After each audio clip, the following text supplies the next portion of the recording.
Olá, sou Gustavo, professor do IFNMG, e hoje nós vamos estudar a notação de somatória. O objetivo da aula é introduzir a notação de somatória. Em muitos casos na matemática, nos deparamos com somatórias muito extensas. Por exemplo, 1 ao quadrado mais 2 ao quadrado mais 3 ao quadrado, assim em diante até 10 ao quadrado. Para simplificar esta expressão, utilizamos a letra grega sigma maiúsculo, que corresponde à nossa letra S, de modo que essa expressão aqui pode ser reescrita de uma maneira mais simplificada dessa outra forma aqui. Vocês estão vendo que essa letra I é o índice da somatória e I assume todos os valores inteiros de 1 até esse número que aparece aqui, no nosso caso é o 10. Outras letras também são utilizadas como índice, mas essa letra I é a mais utilizada. Nós também encontramos bastante o índice representado pela letra N. Então, essa expressão que aparece aqui, a gente, para cada valor de i inteiro de 1 até 10, nós substituímos cada um desses valores na expressão que aparece aqui. Por exemplo, de acordo com essa escrita, o i começa do 1, vai até o 10. Ou seja, eu estou somando o 1 ao quadrado com 2 ao quadrado, com 3 ao quadrado, até o 10 ao quadrado, que é o que aparece nessa expressão aqui. Então, sempre quando nos deparamos com esse símbolo aqui, como nós vimos a letra grega sigma maiúsculo, nós estamos referindo a uma somatória. A escrita acima é chamada notação de somatória. Por exemplo, qual somatória seria esta aqui? Então, neste caso, a expressão é i ao quadrado e o i varia de 1 até 4, ou seja, eu estou somando o 1 ao quadrado com 2 ao quadrado, com 3 ao quadrado, até o 4 ao quadrado. Note que o i sempre começa desse valor, termina nesse valor aqui, sendo que a expressão que nós devemos fazer a substituição dos valores do i vai aparecer aqui. Exemplo B, agora nós temos o somatório do n, começando do 3 até o 8, a expressão 1 sobre 2 vezes n menos 1.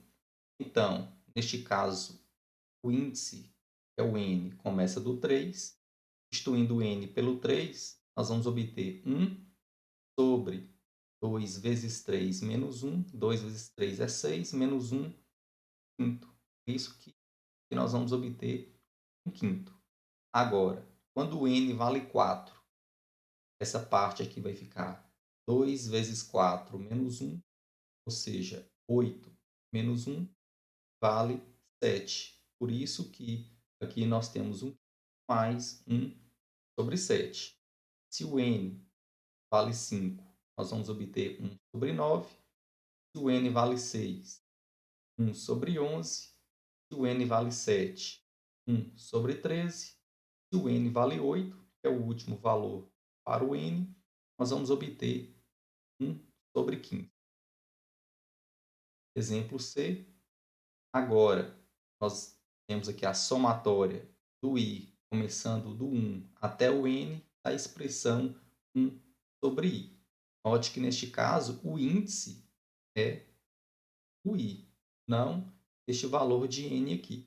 Então, essa escrita aqui significa que eu vou estar somando essa expressão, substituindo valores do i, começando do 1, 2, 3, 4, 5 até o valor do n. Ou seja, se o i é 1, eu vou obter 1 sobre 1, que é 1. Se o i vale 2, vou obter meio. Se o i vale 3, 1 terço, assim em diante, até 1 sobre n.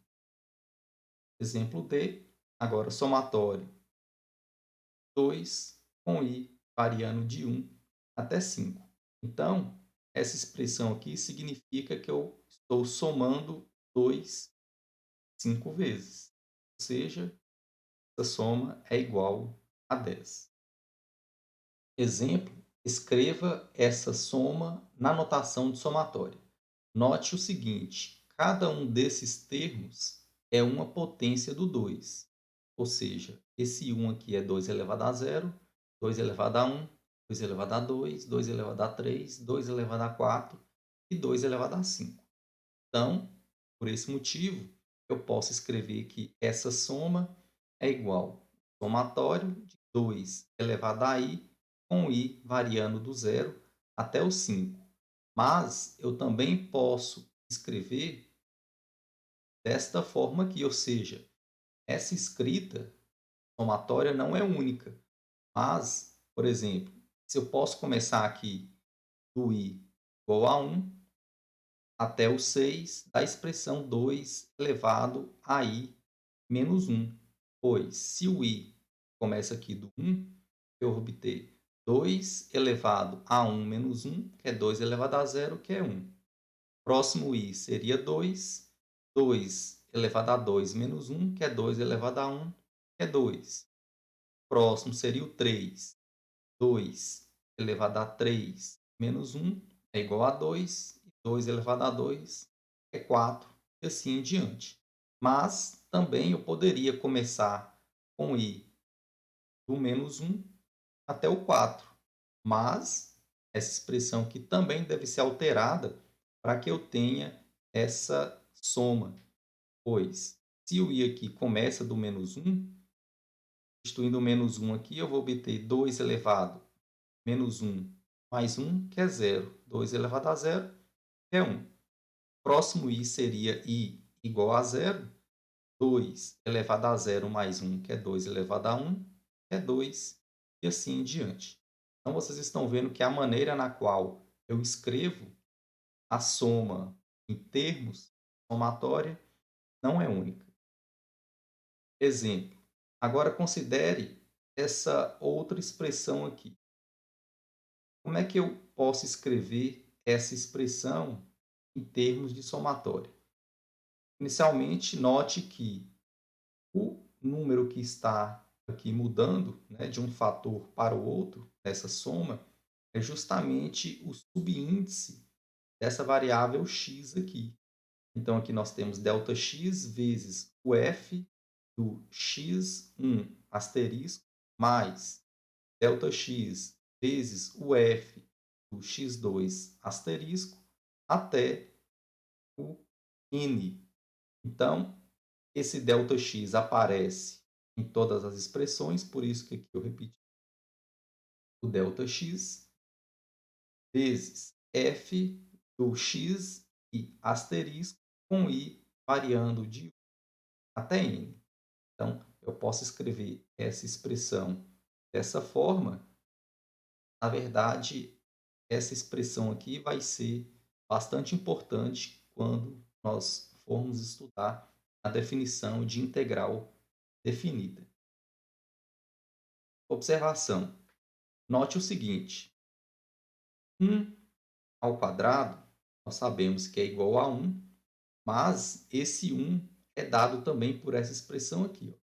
Pois 1 vezes 2 vezes 3 resulta que o 6, dividido pelo 6, é igual a 1.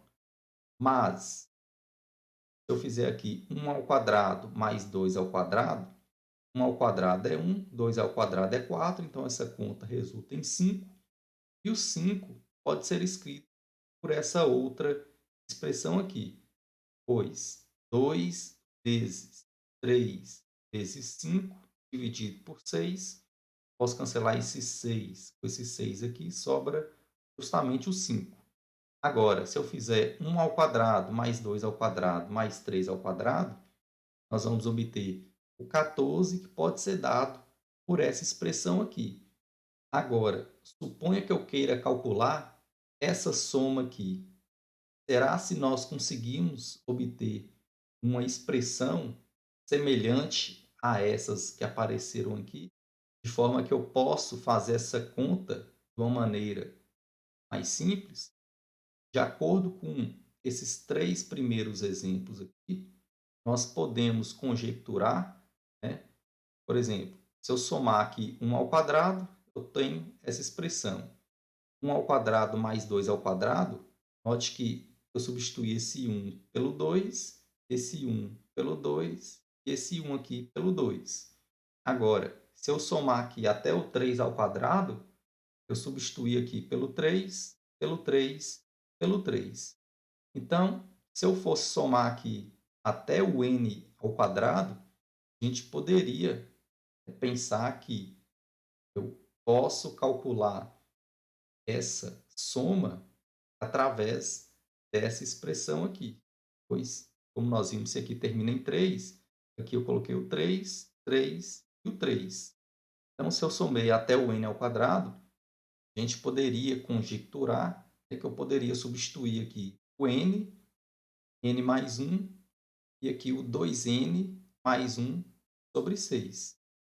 Na verdade, essa expressão aqui ela é correta, ou seja, se eu somar 1 ao quadrado, mais 2 ao quadrado, mais 3 ao quadrado, até o n ao quadrado, eu, em vez de fazer cada potência dessa e depois somar, eu posso calcular essa soma de uma maneira mais direta, simplesmente fazendo esse cálculo. Nessa videoaula eu não vou ensinar como justificar que essa igualdade aqui realmente é válida. Para isso a gente utiliza indução matemática, mas eu coloquei essa observação porque nós vamos precisar dessa igualdade na próxima aula sobre integrais. Teorema 1.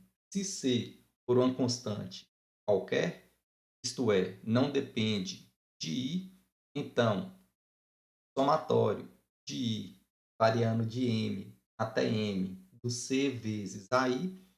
Aqui nós temos uma constante multiplicando um termo que depende do I, somente o índice. Eu posso tirar essa constante da somatória, ou seja, essa expressão vai ser dada como a constante vezes essa soma.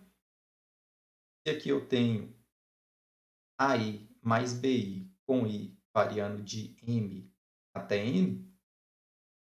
Eu posso escrever essa soma dessa forma aqui. Se aqui eu tenho a subtração, eu posso escrever dessa outra forma aqui. Para a gente entender melhor esse teorema, vamos fazer esses exemplos. Então, vocês estão vendo que neste caso aqui eu tenho o soma com I variando de M até N, e aqui eu tenho 3 vezes o 2 elevado a I. Note que esse 3 aqui é uma constante que não depende do I. Então, pela primeira propriedade do teorema anterior, eu posso tirar esse 3 aqui dessa soma, escrevendo dessa forma. Exemplo B, agora que nós temos o 2i mais i elevado ao cubo, eu posso separar essa somatória dessa forma aqui, de acordo com o teorema anterior, e desse item C, nós temos essa expressão menos o i, e eu posso escrever essa somatória desta forma aqui, pela letra C do teorema anterior. Em alguns casos, quando nós formos estudar integral definida, nós vamos aplicando essas propriedades aqui. E com isso a gente finaliza a aula.